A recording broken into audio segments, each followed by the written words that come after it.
Bien, vamos a iniciar esta noche y vamos a orar. ¿Quién nos guía en oración para empezar?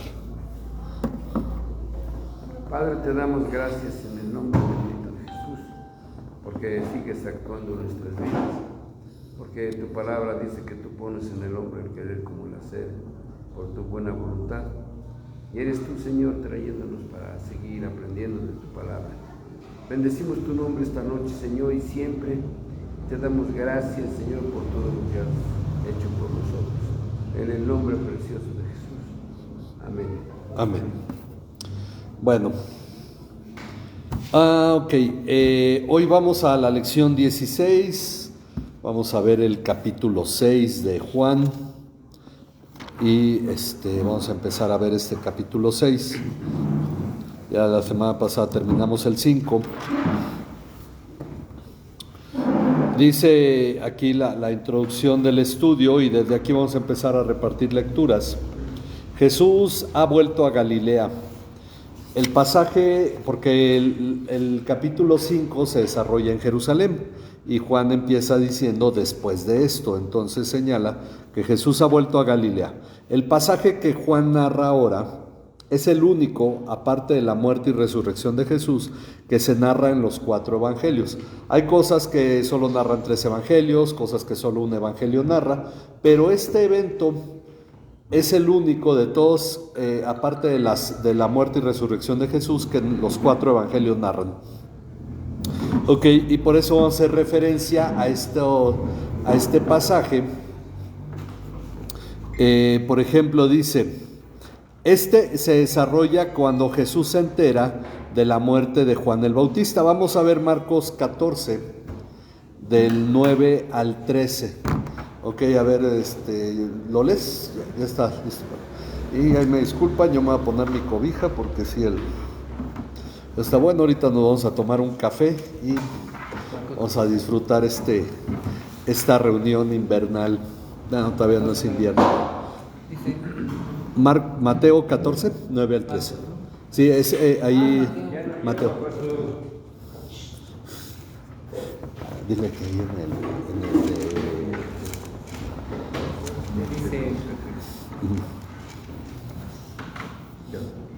Mateo 14, 9 al 11. El rey se entristeció, pero a causa del juramento y de los que estaban con él en la mesa, mandó a que se le diese. Y ordenó decapitar a Juan en la cárcel, y fue traída su cabeza en un plato y dada a la muchacha. Y ella la presentó a su madre. Entonces llegaron sus discípulos y tomaron el cuerpo y lo enterraron, y fueron y dieron las nuevas a Jesús.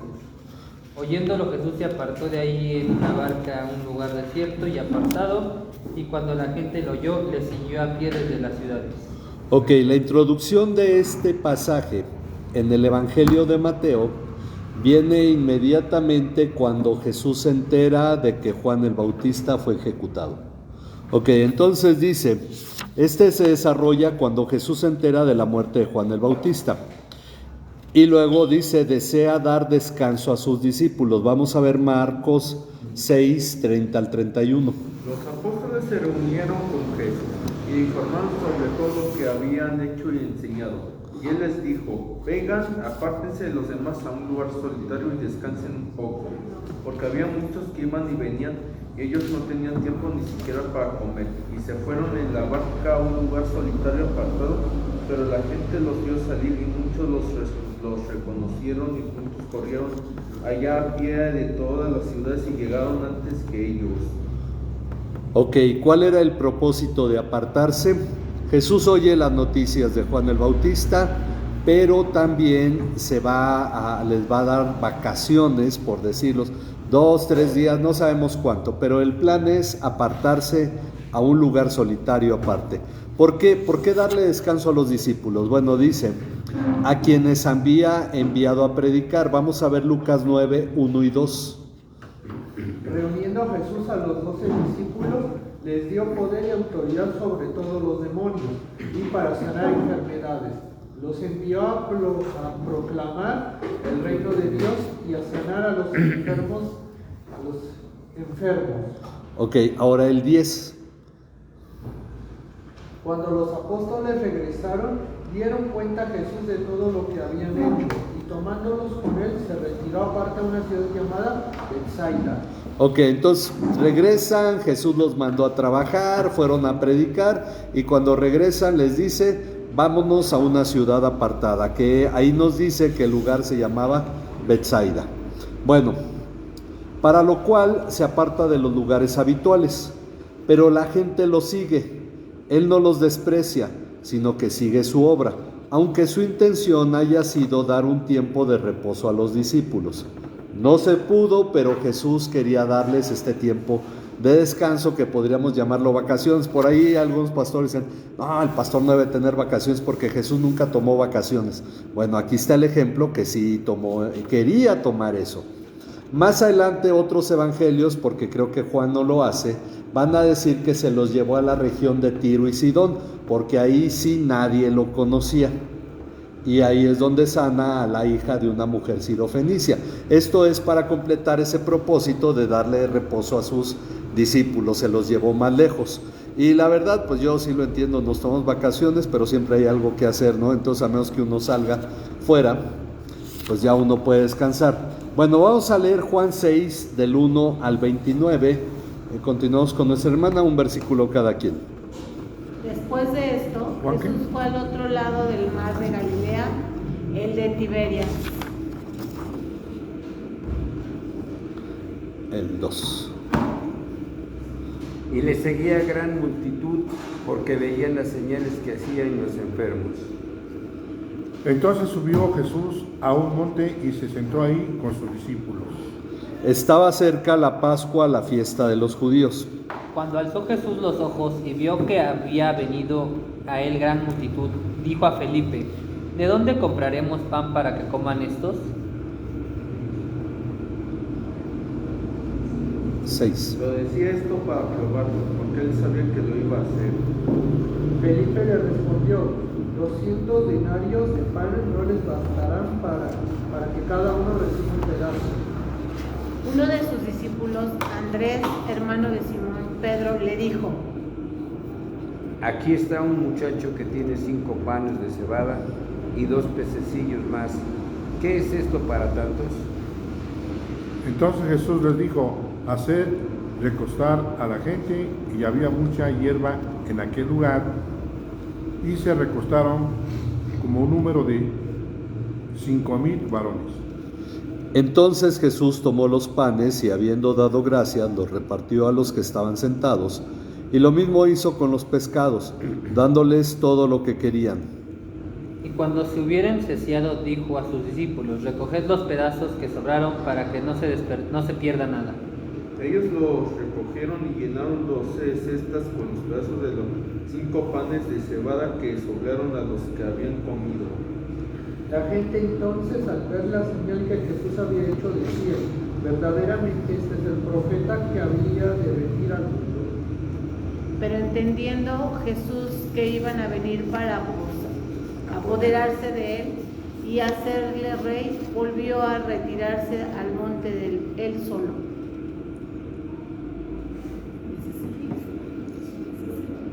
Al anochecer descendieron sus discípulos al mar. Y entraron en una barca, iban cruzando el mar hacia Capernaum. Estaba ya oscuro y Jesús no había venido a ellos. Y el mar estaba agitado porque soplaba un fuerte viento. Cuando habían remado como 25 a 30 estadios, vieron a Jesús que andaba sobre el mar y se acercaba a la barca y tuvieron miedo. Pero él les dijo, yo soy yo, no teman. Entonces ellos querían recibir a Jesús en la barca, pero a la barca llegó enseguida a la tierra a donde iban. El día siguiente, la gente que estaba al otro lado del mar vio que no había habido ahí más que una sola barca y que Jesús no había entrado en ella con sus discípulos, sino que estos se habían ido solos. Pero otras barcas habían arribado de Tiberias, junto al lugar donde habían comido el pan, después de haber dado gracias al Señor. Cuando vio pues la gente que Jesús no estaba ahí, ni sus discípulos, entraron en las barcas y fueron a Capernaum buscando a Jesús. Cuando lo hallaron al otro lado del mar, le dijeron: Rabí, ¿cuándo llegaste acá? Y respondió Jesús y les dijo: de cierto os digo que me buscáis no porque habéis visto las señales, sino porque comisteis el pan y os saciasteis. Trabajen no por el alimento que perece, sino por el alimento que permanece para vida eterna, el cual el Hijo del Hombre les dará, porque a Él es a quien el Padre Dios ha marcado por su reino. Entonces le preguntaron: ¿qué debemos hacer para poner en práctica las obras de Dios? Respondió Jesús y les dijo: esta es la obra de Dios, que creáis en Él ha enviado. Ok. Bien, vamos a ver hoy hasta ahí. Y nos dice que Jesús se va al otro lado del Mar de Galilea. Mar de Galilea. El Mar de Galilea. En Lucas 9:10, que ya lo leímos, dice que ¿a dónde se fueron? Betsaida. Betsaida. Ahí entre paréntesis dice Julia. Ahorita vamos a ver por qué. Bueno, dice: a la ciudad natal de Felipe. Vamos a ver Juan 12:21. ¿Qué dice? Seguimos con quién nos quedamos, con nuestro hermano Rudy, ¿verdad? Juan 12:21.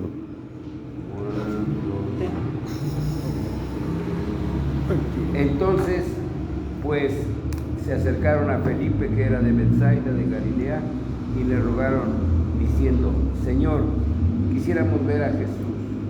Ok, la ciudad es llamada Betsaida de Galilea, porque se considera que había otra Betsaida.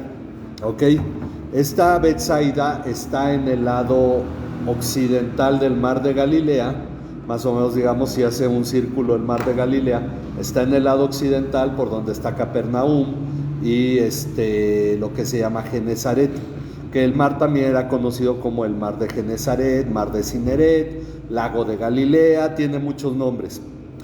De ahí, de esa Betsaida, la otra Betsaida que nos narra el pasaje al que seguramente fue Jesús, está al norte, donde el río Jordán desemboca en el mar de Galilea.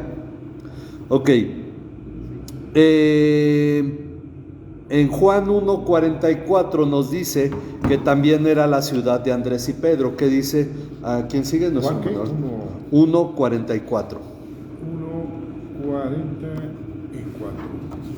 Y Felipe era de Betsaida, la ciudad de Andrés y Pedro. Ok, Betsaida, ya nos dijo que Betsaida de Galilea. Entonces hay dos Betsaidas, por lo menos, que significa casa de peces. Ok.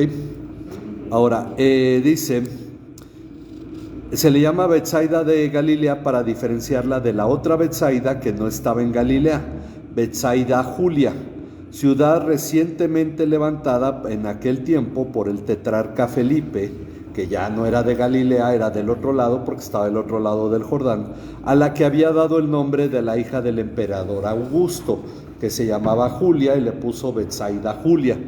Ok, entonces hay dos Betsaidas. En el tiempo en que se escribió este evangelio, este mar era conocido como de Tiberias. Tiberias fue una ciudad de donde vimos ahorita, leímos que venían las barcas de Tiberias en honor a Tiberio César, que Herodes Antipas creó esta ciudad. Como ya para el tiempo que se escribe este evangelio, los judíos volvieron a ser dominados por los romanos, se rebelaron y todo, los romanos fueron cambiando nombres. El siguiente siglo los van a expulsar de Jerusalén, e incluso Jerusalén por un tiempo se va a llamar Aeolia Capitolina. Entonces, por terminar un poco con ese dominio de los judíos que se rebelaron antes del año 70 y luego fueron sometidos nuevamente, los romanos empezaron a cambiar nombres. Así que en el tiempo en que Juan escribe el evangelio, ya ese mar se llama Mar de Tiberias. Ahora, aunque Jesús se apartó, lo siguió una gran multitud. Como lo vimos con los 4 evangelios, ¿verdad? Lo siguió una gran multitud debido a las a las señales que hacía en los enfermos. Esto habla de que, nuevamente ya habíamos dicho, la gente veía en él al que hacía milagros, y en Galilea lo querían porque hacía milagros. No pensaban en él como el Cristo y no tenía problemas de discusiones teológicas con nadie. Dice, esto ocurrió cuando estaba cerca la fiesta de los judíos, la de la Pascua. Ok, porque hay varias fiestas y Juan nos habla por lo menos de 3 Pascuas. Se considera que la que vimos hace 2 semanas también era Pascua. Ok, luego dice, Jesús subió a un monte, que efectivamente, según William Hendrickson, hay una explanada en donde desemboca donde estaba esa ciudad de Bethsaida, hay una explanada muy larga, al fondo hay un monte, un pequeño monte. Entonces Jesús subió a un monte y se sentó, allí con sus discípulos. Y entonces Jesús vio una gran multitud que venía hacia él. Y para probar, ¿a quién probó Jesús? A Felipe. Para probar a Felipe, le dijo, ¿dónde compraremos qué cosa? Pan, para que coman estos. A partir de aquí empieza un señalamiento respecto del pan que va a tomar sentido la siguiente lección, porque hoy no llegamos hasta ese punto. Pero le dice, ¿dónde compraremos pan para que coman estos? En realidad Jesús ya sabía lo que iba a hacer. Él probó a Felipe haciéndole la pregunta, pero él ya tenía la respuesta, él ya sabía lo que iba a hacer. Pero la respuesta de Felipe fue 200 denarios, que los traductores, debido a que las monedas se devalúan, que dijéramos, bueno, es que son 200 pesos. Un denario era la paga de un día para un obrero, o sea, un salario mínimo. Entonces diríamos, 200 salarios mínimos de pan no les bastarán para que cada uno reciba un pedazo.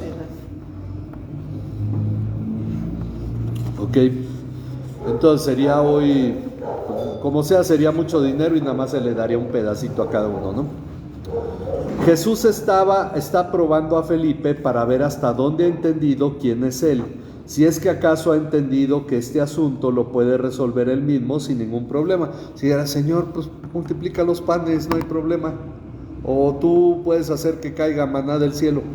Podría haber dicho si él ya hubiera comprendido que él era el Mesías. Ahora algunos dicen, ¿por qué prueba Felipe? ¿Qué hay de los demás? ¿Era el que estaba más cerca? ¿Era con el que tuvo más confianza en ese momento? ¿Qué fue? No sabemos. Entonces no podemos especular porque él le pregunta a Felipe. Ahora, lo que Jesús planeaba hacer vino por medio de ¿quién? Hay un discípulo que se acerca. Andrés, ¿verdad? Vino por medio de Andrés,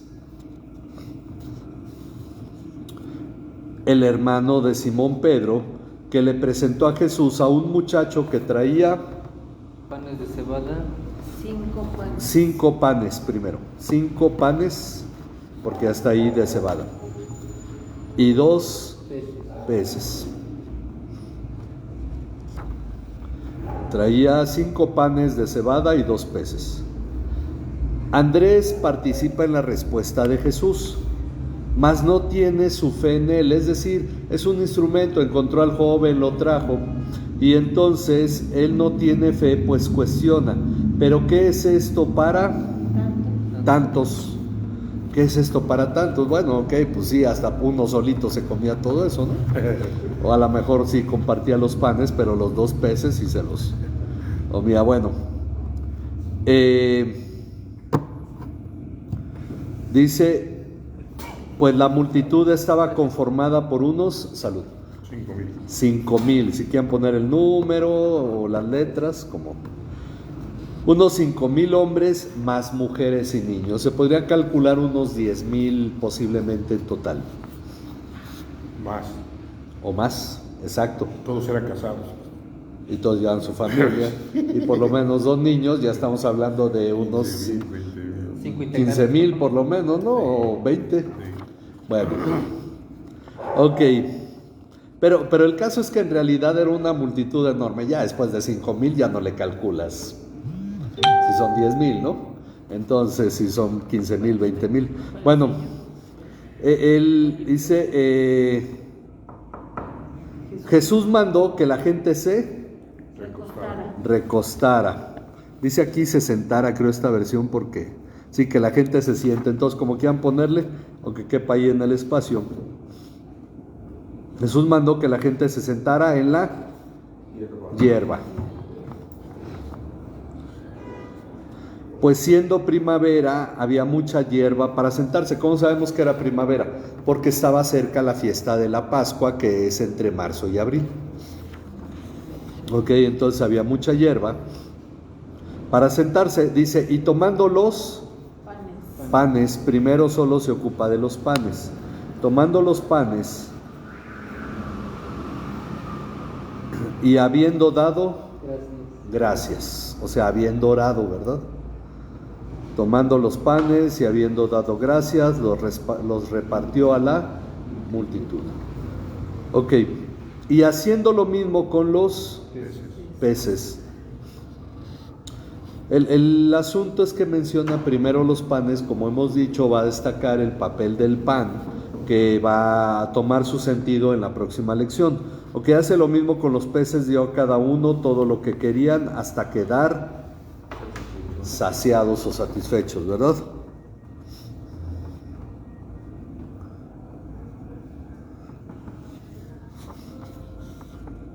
Ok, entonces hasta que todos quedaron saciados. Más adelante veremos por qué Juan se centra primero en los panes y solo agrega los peces. Jesús mandó recoger el sobrante para que no se desperdiciara y recogieron ¿cuánto? 12 cestas. Una para cada discípulo, ¿verdad? De cada uno de los apóstoles. Para que no digan. Decían por ahí, en el curso 3 tenemos un cálculo, no recuerdo ahorita cuánto.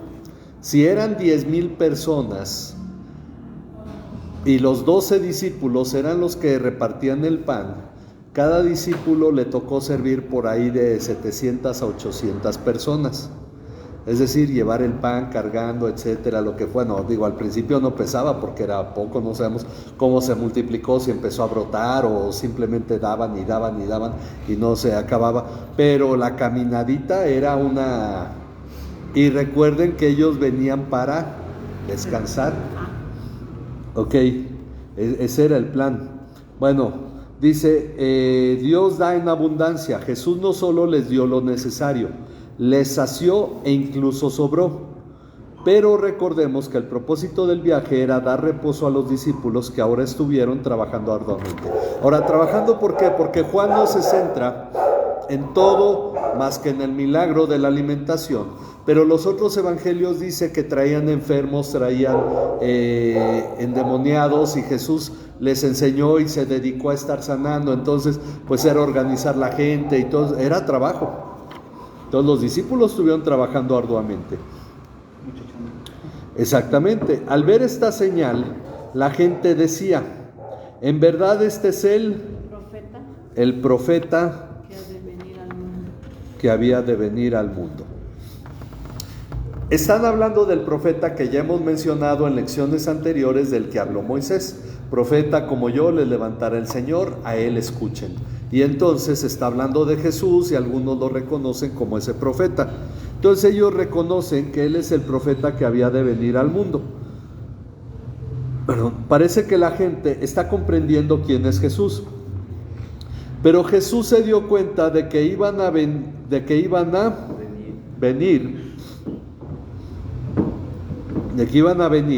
y por la fuerza hacerle rey. Yo luego me he preguntado con esos cantos que dicen te coronamos rey, te declaramos rey, te reconocemos como rey. Jesús no tiene necesidad de que nosotros hagamos eso, ni que lo coronemos, seríamos superiores, ¿sí o no? Porque ¿quién corona a un rey? Pues el que es el superior. Pero realmente Jesús no necesita que nadie lo corone. Ahora, estamos hablando, eso se lo da el Padre, pero estamos hablando de que ellos estaban pensando en una manera física. Dice, iban a venir que iban a venir y por la fuerza hacerle rey, por lo que se retiró solo, sí, por lo que se retiró solo otra vez al monte. Ok, ¿por qué por la fuerza? Porque quisiera o no quisiera, la gente lo agarra, se lo lleva a Jerusalén. Y esa era una efervescencia para coronarlo. Dice, estaba cerca la fiesta de la Pascua, en la que celebraban la liberación de la esclavitud. ¿Qué mejor momento para establecer al Mesías como rey judío y sacudirse el yugo romano? Entonces, la gente estaba emocionada porque iban a celebrar esa libertad. Dicen, pues aquí está el que Dios nos mandó, que sea nuestro rey. Ellos no estaban haciéndolo con una intención mala, pero sí equivocada. Estaban entendiendo que Dios lo había mandado, pero no estaban entendiendo a qué lo había mandado. Por eso la lección hoy se llama el Mesías buscado. Sí lo querían porque podía salvarlos. Dice, pero ¿qué papel juega la política en el ministerio de Jesús y por lo tanto en la vida cristiana? Al ver la reacción de Jesús podemos decir que ninguna. Jesús podía decir, bueno, es que si me hago rey de Jerusalén, pues ahora sí que a ver qué me dicen los fariseos y los sacerdotes. Y desde ahí doy mis enseñanzas y hago programas para que todo el mundo venga, me escuche, cree en mí, lea los rollos, etcétera, y esa es la idea de muchos cristianos. Es la idea de que vamos a quedar bien con el presidente municipal para que saque un programa cristiano y para que nos dé tiempo en la radio y nos dé la plaza y entonces uno empieza a maquinar. Dice, el papel que la política juega en la vida cristiana, al ver la reacción de Jesús, podemos decir que ninguna. Sería más bien ninguno. Él mismo afirmó en Juan 18:36, ¿a quién le toca? ¿A Luis? Ajá. Respondió Jesús, mi reino no es de este mundo. Si mi reino fuera de este mundo, mis servidores pelearían para que yo no fuera entregado a los judíos, pero mi reino no es de aquí. Ok, entonces él mismo afirmó en este pasaje, en Juan 18:36, que su reino no era de este mundo, por lo que toda idea de que Dios desea cristianos en el gobierno o la de un reino terrenal de 1000 años quedan fuera del sentido de la Biblia.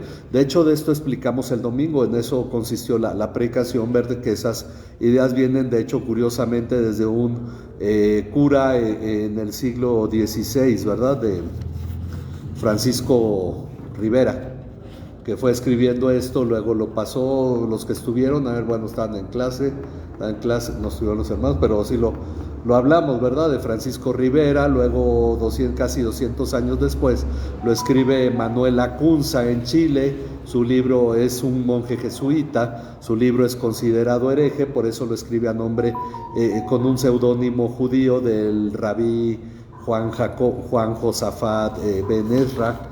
Y entonces cuando llega en España, lo edita y en España no lo leen porque es hereje, pero llega a Inglaterra, donde algunas personas lo leen y en un grupo de estudios lo escucha un hombre llamado John Nelson Darby, que es el padre del dispensacionalismo, pero las ideas vienen desde atrás y desde ahí él lo promueve junto con Scofield y son financiados por Samuel Untermeyer, que es un judío sionista, y luego le da vuelo el gobierno de Estados Unidos, porque así Rusia, la Unión Soviética, China son enemigos de Israel, y todo esto se va conformando con mucha política, mucho dinero, movimiento sionista, etc. Pero eso, de ahí proviene esta idea de un reino terrenal. Pero ¿por qué eso no puede ir conforme al sentido bíblico? Dice, recordemos lo que ya hemos visto sobre la distinción entre las cosas terrenales y las celestiales. El reino que estamos recibiendo es un reino indestructible y eterno, como dice el escritor de Hebreos, por lo tanto, no es la política aquí en la tierra lo que tiene un sentido para Cristo. Él no peleó para hacerse rey, y aunque dijeran, bueno, es que no era el momento, y después viene y se hace rey, sería la misma situación. El punto es que el reino que Él ya tiene es eterno, y entonces dice que por eso hay que ir entendiendo esta situación en que Jesús habla de las cosas celestiales, las cosas terrenales. Vamos a seguir viendo ahorita un poco de eso al final del capítulo, del estudio de hoy.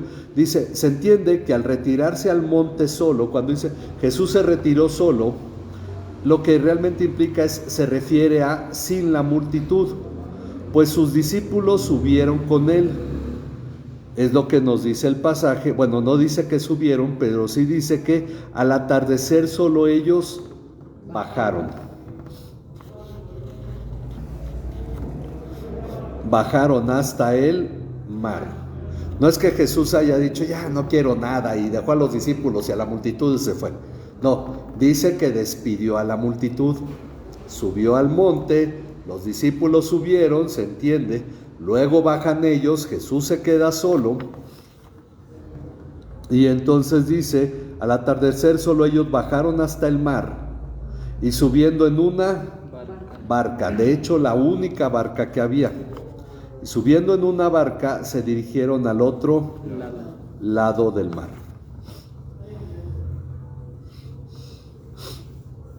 Hacia Capernaum, cerca de la Betsaida de Galilea. Vamos a ver Marcos 6:45, que dice que el destino era Betsaida. Marcos 6:45.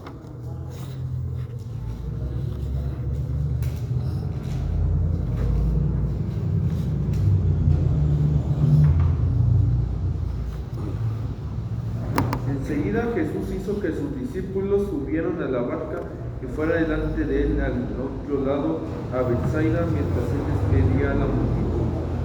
Ok, Betsaida, Capernaum, es la región porque eran lugares cercanos uno del otro, que de hecho Marcos al final dice que llegaron a la región de Genezaret. Ok, cuando ya había oscurecido,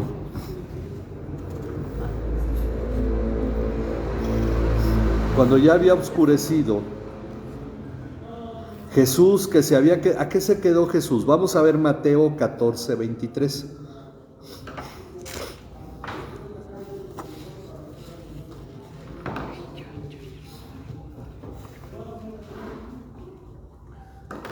Después de despedir a la multitud, subió al monte a solas para orar, y al anochecer estaba ahí solo.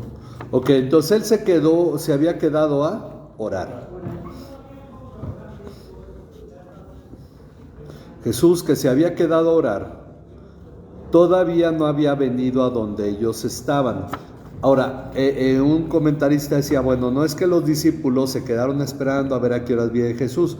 No, Juan lo pone en el modo en que entiende que todos sus lectores ya han leído Mateo, Marcos y Lucas, que fueron escritos décadas antes, y entonces dice, todavía no ocurría ese momento en que Jesús llega con ellos. Es más o menos el concepto de lo que él está diciendo. Él se había quedado a orar, todavía no había venido a donde estaban ellos, y el mar estaba agitado porque soplaba un fuerte viento. Cuando habían remado unos 25 o 30 estadios, es decir, 4 o 5 kilómetros, que dicen, bueno, era muy poco para haber avanzado, pero era realmente por el viento que no podían avanzar. Entonces por eso lo está señalando. ¿Vieron a Jesús caminando o viniendo? A ver, dice, es que como no tengo el de las respuestas ahorita. Ajá, caminando, sí. Dice caminando. Es que es por la versión. Bueno, es por la versión. Sí, por la versión, pero sí dice caminando. Acá en el 19, en la Reina Valera también. Dice andaban. Andando, ok, o andando le pueden poner. Sobre el mar, y que se acercaba a la barca y se asustaron. Pero él les dijo, soy yo, no teman. Ahí sí está igual, ¿verdad? Temáis. Bueno, no temáis. Y ya que lo iban a recibir en la barca, ya estaban llegando, vamos a ponerle. Ahí se saltó, pastor, ¿De qué me salté? lo de Pedro. Ah, ok, bueno, a ver, déjate lo digo, ahí dice, Juan se lo salta, yo no. Dice, en conjunto los evangelios señalan varios milagros aquí. Jesús camina sobre el mar, hace a Pedro caminar sobre el mar, calma la tormenta, y Juan da a entender que les lleva de inmediato a su destino. Habían avanzado 4 o 5 kilómetros, cuando reciben a Jesús en la barca ya están en la orilla. Es parte de otro milagro, porque ya estaban agotados de remar. Ellos estaban remando, no era con velas, era remando y avanzaron y ya habían trabajado y ya habían venido de trabajar y necesitaban descanso, estaban agotados. ¿Y qué hace Jesús? Los lleva a la orilla. Nomás le sopló tantito. ¿Eh? Nomás le sopló tantito. Ok, entonces, esto es lo que algunos comentaristas señalan, aunque no está. ¿Por qué razón está señalando esto Juan? Porque los demás evangelios no lo dicen. Dice que cuando lo querían recibir en la barca, pero la barca llegó enseguida a la tierra donde iban, como si la barca solita se moviera, ¿no? Nomás le sopló. Porque es lo que nos da a entender. La barca llegó, no dice, y llevaron la barca hasta, no, sino que la barca llegó. ¿Qué quiere decir? Que es parte de otra obra de Jesús también. Ok, pero ya mencionamos a Pedro ahí. Vientos fuertes. Ok, Por eso estaban los vientos fuertes. pues, Podría ser. o simplemente los movió de un lugar a otro, como lo haya podido hacer, ¿no? Digo, cuando Jesús fue llevado al desierto, cuando Felipe fue llevado por el Espíritu al desierto y luego fue llevado a un lugar llamado Azoto, pues son movimientos que hace el Espíritu, ¿no? Pero bueno, ok, esto considerándolo de esta manera, ya podrán preguntarle a los apóstoles en el cielo, oye, ¿cómo fue lo de la barca? Nos van a aclarar algunas cosas posiblemente si es que queremos preguntar. Nos va a decir, le voy a preguntar al pastor. Bueno, ahí podrás preguntarle a los que a los testigos oculares. Al día siguiente, la multitud que había quedado al otro lado del mar se dio cuenta de que allí no había más que una barca. Más bien diría ahí que había habido allí más que una barca y que Jesús no había entrado en ella con sus discípulos, sino que ellos se habían ido solos. La única barca. Entonces vinieron otras barcas de Tiberias. Alguien dijo, hay mucha gente en Betsaida, y entonces dijeron, taxi seguro, y las barcas fueron para allá. No es que estuvieran yendo a pescar, no es que estuvieran haciendo otra cosa, fueron a ofrecer pasaje. ¿Por qué? Porque luego la gente las tomó de regreso. Si fueran a pescar no los hubieran llevado. Entonces había ahí un negocio, ¿no? Entonces vinieron otras barcas de Tiberias, cerca del lugar donde habían comido el pan después de que el Señor había dado gracias. Es la forma en que se refiere al lugar donde estuvieron comiendo, ¿verdad? ¿Cómo? Perdón. Vinieron otras barcas de Tiberias, cerca del lugar donde habían comido el pan después de que el Señor había dado gracias. Y cuando la gente vio que Jesús no estaba allí, ni tampoco sus discípulos, subieron a las barcas y se fueron a Capernaum buscando a Jesús. Ellos dijeron, bueno, se fueron los discípulos solos, pues búsquenle a ver dónde está Jesús, y anduvieron por ahí checando, porque él no se había ido, a menos que dijeran, bueno, de noche se fue y no nos dimos cuenta, y se fue caminando porque no había otra barca, que de hecho se fue caminando, pero no rodeando el mar, ¿verdad? Rodear el mar sí les llevaba un tiempo, pero estos tomaron barcas también. Ok, cuando lo hallaron al otro lado del mar, le dijeron, Rabí, ¿cuándo llegaste? Sin ese al final, ¿eh? ¿Cuándo llegaste acá? En lugar de contarles que caminó sobre el mar, no, ¿qué creen? Pues es que me vine caminando sobre el mar, y podría haber hecho más llamativo su ministerio. Dice, En lugar de contarles que caminó sobre el mar, Jesús les respondió: en verdad les digo que me buscan no porque hayan Señales. visto. Sí, la palabra señales ya está ahí. La versión. Ah, sí, visto señales. No porque vieron señales, ¿no?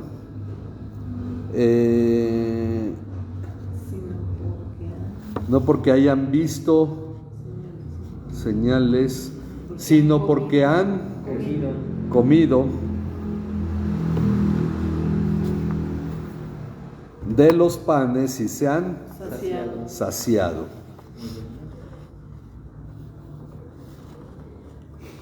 Ok, vamos a ver Juan 2, 23 al 24. Juan 2, 23, ¿a quién le toca? Sí. Juan 2, 23 al 24.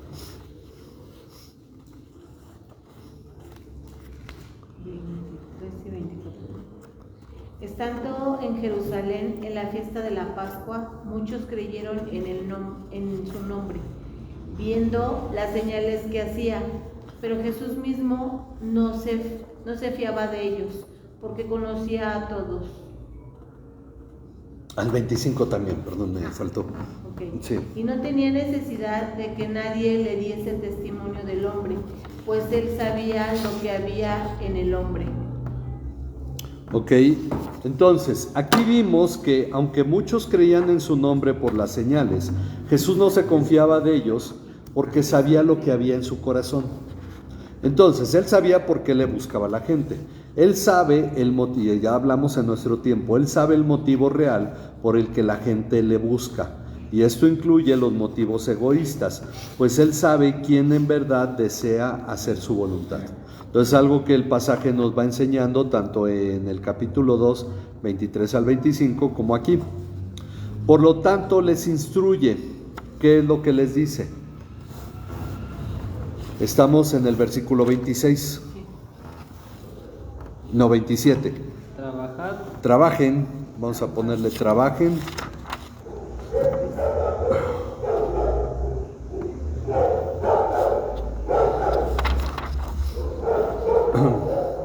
Trabajen no por el alimento que perece. Trabajen no por el alimento que perece, sino por el alimento que permanece para vida eterna. El cual el Hijo del Hombre les dará. Hablando del alimento. Porque a Él es a quien el Padre Dios ha marcado con su sello.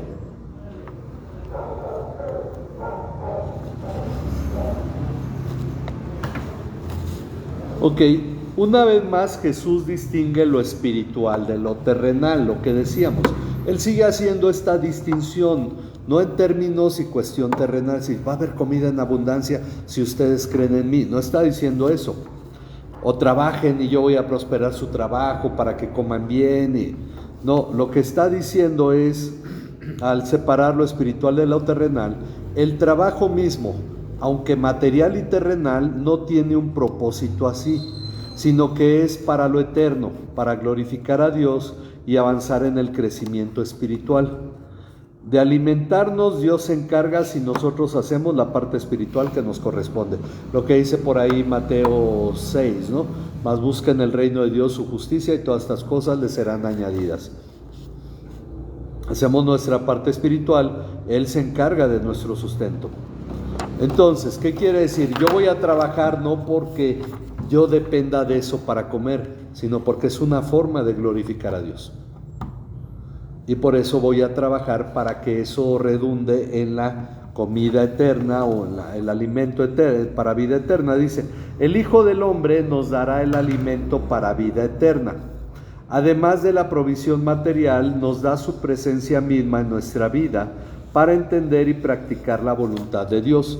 El tema siguiente de la siguiente lección es que Jesús es nuestro alimento espiritual. Vamos a ver sobre el pan que descendió del cielo. Entonces, por eso dice, trabajen para la comida que a vida eterna permanece, para cumplir la voluntad de Dios. Dice, la forma en que Jesús se refiere a sí mismo, a quien el Padre ha marcado con su sello, es la definición más clara de lo que significa el ungido, es decir, el Cristo o Mesías, que es en griego y hebreo. Ungido en español, Cristo en griego, Mesías en hebreo. ¿Ok? Entonces, ¿qué es el Cristo? Aquel a quien Dios designó, lo marcó con su sello. Aquel a quien el Padre envió. Así que ellos le preguntaron, ¿qué debemos hacer? E inmediatamente viene la pregunta sobre la acción, ¿verdad? ¿Qué debemos hacer para poner en práctica las obras de Dios? ¿Qué debemos hacer para poner en práctica las obras de Dios? Se puede considerar que tuvieron una leve comprensión de las palabras de Jesús por la pregunta que ellos le hacen, aunque aún en la mente de todo judío estaba la ley de Moisés, la ley de obras. Es decir, bueno, dinos qué obras vamos a hacer y así Dios se va a agradar de nosotros, ¿verdad? Entendiendo un poco este asunto de trabajar para la vida eterna. Así que Jesús les respondió, esta es la obra de Dios. ¿Y qué implica esta obra? Que crean en el que Él ha enviado.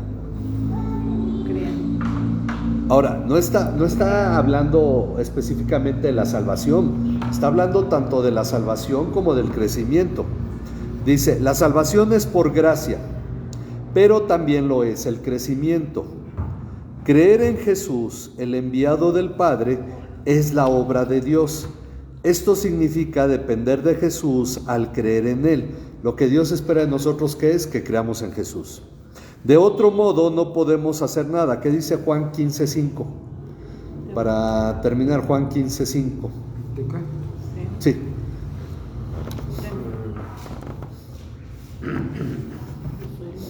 Yo soy la vida, yo soy la vid, vosotros los pámpanos. El que permanece en mí y yo en él, este lleva mucho fruto, porque separados de mí nada podéis hacer.